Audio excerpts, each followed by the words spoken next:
शांति। आज 4 सितंबर 2022 के अव्यक्त बाप दादा के महावाक्य हैं। रिवाइज तारीख है 1 अप्रैल 1992। मुरली का सार है, उड़ती कला का अनुभव करने के लिए 2 बातों का बैलेंस, ज्ञान युक्त भावना और स्नेह युक्त योग। उड़ती कला का अनुभव करने के लिए 2 बातों का बैलेंस, ज्ञान युक्त भावना और स्नेह युक्त योग। आज बाप दादा अपने स्नेही भावना मूर्त आत्माओं और ज्ञान स्वरूप योगी आत्माओं को देख रहे हैं। दोनों प्रकार की आत्माएं बाप को प्रिय हैं और दोनों ही बाप से अपने अपने यथा स्नेह और भावना प्रमाण प्रत्यक्ष फल वर्षे के अधिकारी हैं। ज्ञान स्वरूप योगी तो आत्माएं अपने शक्ति प्रमाण बाप के समीप समान सर्व शक्तियों की अनुभूति का वर्षा प्राप्त कर रही है। दोनों ही प्राप्ति स्वरूप हैं, लेकिन दोनों के प्राप्ति में अंतर है। स्नेह और भावना मूर्त बच्चे सदा भावना के कारण याद में रहते हैं, बाप से प्यार का अनुभव करते हैं। शक्ति का भी अनुभव भावना के फल के स्वरूप में करते हैं, लेकिन सदा और सर्व शक्तियाँ अनुभव नहीं करते। ज्ञान स्वरूप योगी तो आत्माएं सदा सर्व शक्तियों की अनुभूति द्वारा सहज विजयी बनने का विशेष अनुभव करती हैं, समानता का अनुभव करती हैं। तो दोनों प्रकार के बच्चे वृद्धि को प्राप्त कर रहे हैं। सदा अचल अटल स्थिति का अनुभव योगी तो आत्माएं ही करती हैं। स्नेही व भावना स्वरूप आत्माएं भावना से स्नेह से आगे बढ़ रहे हैं, लेकिन सदा विजयी नहीं। स्नेही आत्माओं के मन में मुख में सदा बाबा बाबा हैं। इस कारण समय प्रति समय सहयोग प्राप्त होता रहता है। भावना का फल समय प्रमाण बाप द्वारा प्राप्त हो ही जाता है, लेकिन समान बनने में ज्ञानी योगी तो आत्माएं समीप हैं। इसलिए भावना और ज्ञान स्वरूप बनने का लक्ष्य रखो। जितनी भावना हो उतना ही ज्ञान स्वरूप भी हो। सिर्फ भावना व सिर्फ ज्ञान यह भी संपूर्णता नहीं। ज्ञान युक्त भावना स्नेह संपन्न योगी आत्मा, यह दोनों का बैलेंस सहज उड़ती कला का अनुभव कराता है। बाप समान अर्थात दोनों की समानता। वर्तमान समय भावना स्वरूप आत्माएं सेवा में ज़्यादा आती हैं। यह आत्माएं भी स्थापना के कार्य में, चाहे आदि सनातन देवता धर्म की स्थापना में, चाहे राज्य की स्थापना में, दोनों में आवश्यक हैं। लेकिन अभी समय प्रमाण ज्ञानी योगी तो आत्माओं की आवश्यकता और ज़्यादा है, क्योंकि आगे के समय में वैराग्य वृत्ति के वायुमंडल के कारण भावना स्वरूप आत्माएं और भी सहज आनी ही हैं। इसलिए सेवा के लक्ष्य में ज्ञानी योगी तो आत्माओं के तरफ अटेंशन ज़्यादा चाहिए। ऐसी आत्माओं की वृद्धि आवश्यक है। समझा? ऐसे नहीं समझो कि संख्या बहुत बढ़ रही है, लेकिन ऐसी बाप समान सर्व शक्तियों की अनुभूति वाली आत्माएं तैयार करो। राजधानी की वृद्धि तो अच्छी हो रही है, लेकिन विश्व परिवर्तन में दोनों स्वरूप के बैलेंस वाली आत्माएं ही निमित्त बनती हैं, क्योंकि विश्व परिवर्तन के लिए बहुत सूक्ष्म शक्तिशाली स्थिति वाली आत्माएं चाहिए, जो अपनी वृत्ति द्वारा श्रेष्ठ संकल्प द्वारा अनेक आत्माओं को परिवर्तन कर सकें। स्नेही व भावुक आत्मा स्वयं में बहुत अच्छे चलते हैं, लेकिन वह स्नेह व भावना विश्व के प्रति नहीं होती। स्वयं के प्रति व कुछ समीप आत्माओं के प्रति होती हैं। बेहद की सेवा व विश्व प्रति सेवा बैलेंस वाली आत्माएं कर सकती हैं।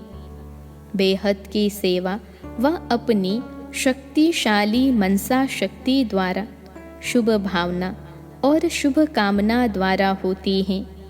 सिर्फ स्वयं के प्रति भावुक नहीं, लेकिन औरों को भी शुभ भावना और शुभ कामना द्वारा परिवर्तित कर सकते हो। तो ऐसी भावना और ज्ञान, स्नेह और योग शक्ति हो। ऐसी आत्माएं बने हो कि सिर्फ स्नेही भावुक आत्माओं को देख खुश हो रहे हो। कल्याणकारी बने हो या बेहद विश्व कल्याणकारी बने हो, यह चेक करो क्या रिजल्ट है। बाप दादा ने सुनाया कि बाप को दोनों ही प्यारे हैं। दोनों प्रकार की आत्माओं को देख बाप दादा खुश होते हैं। फिर भी स्नेही आत्माएं बन बाप को अपना तो बना लिया ना, पहचान लिया, वर्षे के अधिकारी बन गए, कोटों में कोई के लाइन में आ गए, अपने ठिकाने पर पहुंच गए। तन के भटकने, मन के भटकने से बच गए, इसलिए खुश होते हैं ना। बच्चे भी खुश, बाप भी खुश हैं। खुश किस्मत वाले तो बन गए हैं ना। दुनिया के हिसाब से डायरेक्ट बाप के बनने वाले देखो कितनी साधारण आत्माएं हैं। विश्व के शिक्षक के स्टूडेंट देखो कैसे वंडरफुल हैं। पढ़ाने वाला ऊंचते ऊंचा और पढ़ने वाले साधारण, लेकिन साधारण ही साधारण स्वरूप में आने वाले बाप को जानते हैं। बाप दादा भी वीआईपी बनके तो नहीं आते हैं ना, साधारण रूप में आते हैं। कोई प्राइम मिनिस्टर व किसी राजा के तन में नहीं आते। इसलिए पहचानने वाले साधारण ही भाग्य प्राप्त करते हैं। खुश नसीब होना कितना भाग्य मिला है। पद्मा पदम कहना भी कुछ नहीं है। अभी भी देखो संख्या तो बहुत है ना। पहले सोचते थे यह कितना बड़ा हॉल किस काम में आएगा, यह इतना बड़ा हॉल किस काम में आएगा, और अभी क्या लगता है इससे बड़ा हॉल होना चाहिए ना। ब्राह्मणों को यह वरदान है, जितना बड़ा बनाते जाएंगे उतना छोटा होता जाएगा। जो भी आए हैं सभी आने वालों को मुबारक देते हैं, लेकिन सिर्फ भावुक नहीं बनो, ज्ञानी भी बनो, प्रकृति के भी ज्ञानी बनो। ज्ञान सिर्फ आत्मा का नहीं, आत्मा, परम आत्मा और प्रकृति, उसमें ड्रामा भी आ जाता है। तीनों का ज्ञान चाहिए। कहाँ जा रहे हैं और अपने लिए क्या अटेंशन चाहिए, यह प्रकृति का भी अगर नॉलेज नहीं है तो नॉलेजफुल नहीं है। स्थान का, व्यक्ति का, स्थिति, तीनों का ज्ञान रखो। सिर्फ भावुक नहीं बनो। जाना ही है, लाना ही है। ज्ञान स्वरूप माना दुरादेशी, त्रिकालदर्शी, तीनों का ज्ञान अगर स्पष्ट है तो सफलता मिलती है। अगर कोई अपनी गलती से बार बार बीमार होता है तो बाप दादा उसको ज्ञान योगी नहीं कहते। ज्ञान का अर्थ है समझ। अपनी स्थिति को भी समझो, अपने शरीर को भी समझो। आत्मा की स्थिति, शरीर की स्थिति, वायुमंडल का सब ज्ञान बुद्धि में है तो नॉलेजफुल है। इसलिए सिर्फ भावना पर राजी नहीं हो जाओ। आने वाले, लाने वाले दोनों को नॉलेजफुल होना चाहिए। जो होता है वह तो मीठा ड्रामा ही कहेंगे। हलचल में तो नहीं आएंगे ना, अचल, लेकिन आगे के लिए अटेंशन। बाप दादा भी जानते हैं कि बच्चे कितनी मेहनत सहन करके पहुँचते हैं, इसलिए तो मुबारक दे ही दें। जिस आत्मा का जो वर्षा है वह उसको प्राप्त होना ही है। वर्षे से वंचित कोई नहीं रह सकता, चाहे साकार में सम्मुख हैं, चाहे अपने स्थान पर मन मनाभव रहते। वर्षा अवश्य प्राप्त होना है। डबल नॉलेजफुल होना है, हाफ नॉलेजफुल नहीं बनो। अच्छा, चारों ओर के सर्व खुश नसीब आत्माएं, सर्व स्नेह और योग शक्ति की समानता की अनुभवी आत्माएं, भावना और ज्ञान स्वरूप आत्माएं, सदा बाप समान बनने के लक्ष्य को पूर्ण करने वाली आत्माएं, सदा समीप अनुभव करने वाली आत्माएं, ऐसे सदा अचल अड़ोल रहने वाली विशेष आत्माओं को बाप दादा का याद प्यार और नमस्ते। हम रूहानी बच्चों की सिखलते रूहानी माता पिता बाप दादा को याद प्यार, गुड मॉर्निंग और नमस्ते बाबा नमस्ते।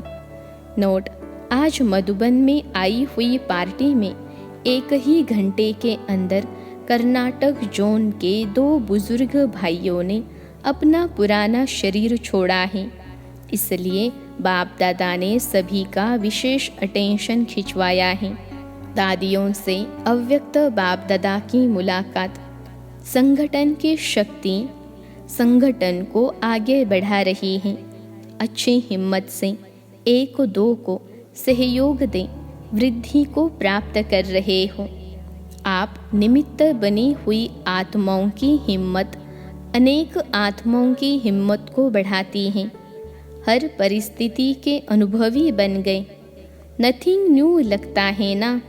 बाप दादा पर्दे के अंदर प्रकाश दे रहे हैं, लेकिन पार्ट बजाने वाली स्टेज पर आप आत्माएं हो। अच्छा पार्ट बजा रही हो।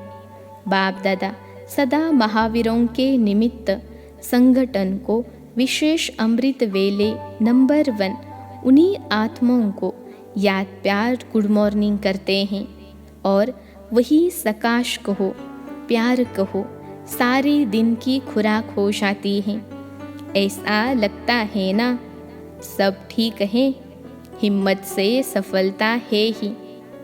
अव्यक्त बाप दादा से डबल विदेशी भाई बहनों की मुलाकात ऑस्ट्रेलिया पार्टी से। ऑस्ट्रेलिया निवासी बच्चों की विशेषता बाप दादा देख रहे हैं। ऑस्ट्रेलिया निवासियों की विशेषता क्या है जानते हो?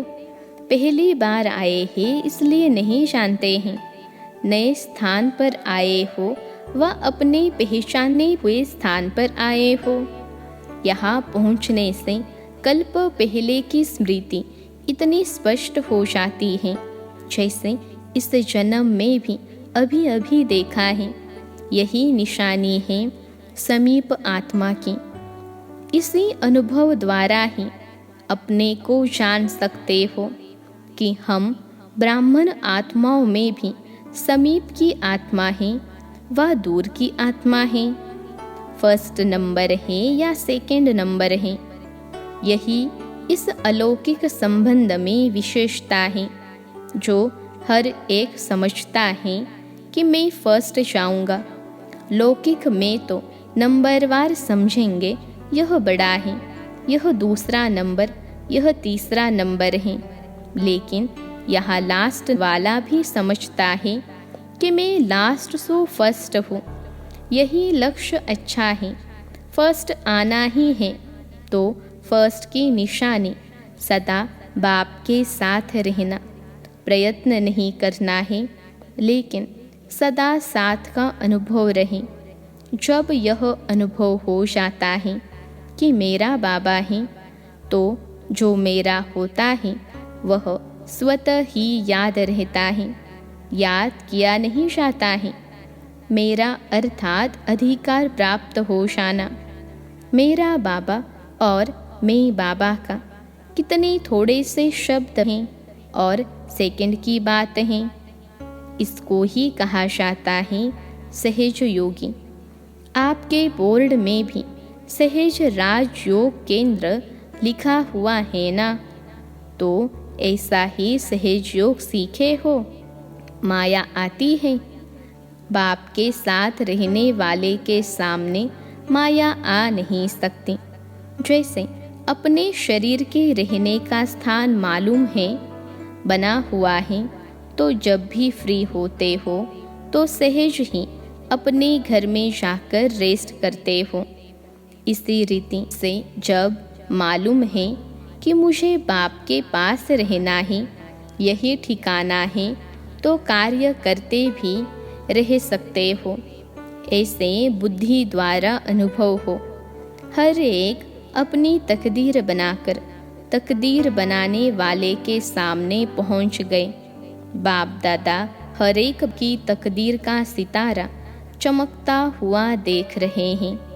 वैरायटी ग्रुप हैं, बच्चे भी हैं, बुजुर्ग भी हैं, यूथ भी हैं, लेकिन अभी तो सब छोटे बच्चे बन गए।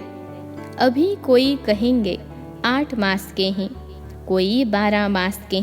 अलौकिक जन्म का ही वर्णन करेंगे ना। अच्छा, सभी कल्प पहले वाली सिखलती आत्माएं हो। सदा बाप के अटूट लगन में मगन रहते हुए आगे बढ़ते चलो। यह अटूट याद ही सर्व समस्याओं को हल कर उड़ता पंछी बनाए उड़ती कला में ले जाएगी। बाप दादा के दिल तख्त नशीन रहते हुए सदा इसी नशे में रहो कि हम कल्प कल्प के अधिकारी हैं। कल्प कल्प अपना अधिकार लेते रहेंगे। मुबारक हो, सदा ही मुबारक लेने के पात्र आत्माएं हो। अच्छा, अमेरिका पार्टी से आप सब बाप दादा के सिर के ताज श्रेष्ठ आत्माएं हो ना। श्रेष्ठ आत्माओं का हर संकल्प, हर बोल श्रेष्ठ होगा, कभी कभी नहीं, सदा, क्योंकि सदा का वर्षा पा रहे हो ना। तो जब सदा का वर्षा पाने के अधिकारी हो तो स्थिति भी सदा काल की। सदा शब्द को सदा याद रखना, यही वरदान सभी बच्चों को बाप दादा देते हैं। सदा खुश रहेंगे, सदा उड़ती कला में रहेंगे, सदा सर्व खजानों से संपन्न रहेंगे। ऐसे वरदान लेने वाली आत्माएं सहज योगी स्वतः हो जाती हैं। आज खुशी का दिन है। सबसे अधिक खुशी किसको है? बाप को है या बच्चों को है? बच्चों को है। बाप दादा को यह खुशी है कि ऐसा कोई बाप सारे वर्ल्ड में नहीं होगा जिसका हर एक बच्चा श्रेष्ठ हो। बाप दादा एक एक बच्चे की अगर विशेषता का वर्णन करें तो कई वर्ष बीत जाए। हर एक बच्चे की महिमा के बड़े बड़े शास्त्र बन जाए। विशेष आत्मा हो, ऐसा निश्चय हो तो सदा मायाजीत स्वतः हो जाएंगे। मैक्सिको ग्रुप से जितना दूर हैं उतना दिल से समीप हो, ऐसा अनुभव करते हो ना। सभी ने अपनी सीट बाप दादा का दिल तक रिजर्व कर लिया है। बाप दादा एक एक रत्न की वैल्यू को जानते हैं। एक एक रत्न स्थापना के कार्यों को सफल करने के निमित्त हैं। तो अपने को इतने अमूल्य रत्न समझते हो। कितनी भाग्यवान आत्माएं हो जो इतनी दूर से भी बाप ने ढूंढ कर अपना बनाया है। आज की दुनिया में जो बड़े बड़े विद्वान आचार्य हैं, उनसे आप पदम गुना अधिक भाग्यवान हो। बस इसी खुशी में रहो कि जो जीवन में पाना था वह पा लिया। न्यूजीलैंड ग्रुप से न्यू लैंड बना रहे हो ना। स्वयं को भी नया बनाया तो विश्व को भी नया बनाएंगे ना। अपना ऑक्यूपेशन यही सुनाते और लिखते हो ना कि हम सभी विश्व का नव निर्माण करने वाले हैं। तो जहाँ रहते हो उसको तो नया बनाएंगे ना। हर एक स्थान की अपनी विशेषता है। न्यूजीलैंड की विशेषता क्या है? न्यूजीलैंड में गए हुए भारतवासियों ने फिर से भारत के श्रेष्ठ भाग्य बनाने वाले बाप को पहचान लिया है। भारत में रहते भारतवासी बच्चों ने नहीं जाना, लेकिन विदेश में रहते भारत की महिमा को और बाप को जान लिया। न्यूजीलैंड में भारत के बिछड़े हुए बच्चे अच्छे अच्छे निकले हैं। टीचर्स पीछे मिली हैं, लेकिन सर्विस की स्थापना पहले की। इसलिए हिम्मत वाले बच्चे, उमंग उल्लास वाले बच्चे विशेष हैं। समझा? आज का स्लोगन है, लगाव के सूक्ष्म धागों को समाप्त कर उड़ती कला में उड़ने वाले संपूर्ण फरिश्ता भव। लगाव के सूक्ष्म धागों को समाप्त कर उड़ती कला में उड़ने वाले संपूर्ण फरिश्ता भव। विश्लेषण है, फरिश्ता अर्थात जिसका पुरानी दुनिया से कोई रिश्ता नहीं। तो सूक्ष्म रीति से चेक करो कि अंश मात्र भी कोई धागा अपनी तरफ आकर्षित तो नहीं करता है। क्योंकि यदि कोई चीज़ अच्छी लगती है तो वह अपनी तरफ आकर्षित ज़रूर करती हैं। कई कहते हैं इच्छा नहीं है लेकिन अच्छा लगता है। तो इच्छा है मोटा धागा और अच्छा है सूक्ष्म धागा। अब उसे भी समाप्त कर संपूर्ण फरिश्ता बनो। आज का स्लोगन है, मनसा द्वारा शक्तियों का और कर्म द्वारा गुणों का दान देना ही महादानी बनना है। मनसा द्वारा शक्तियों का और कर्म द्वारा गुणों का दान देना ही महादानी बनना है। अच्छा, ओम शांति।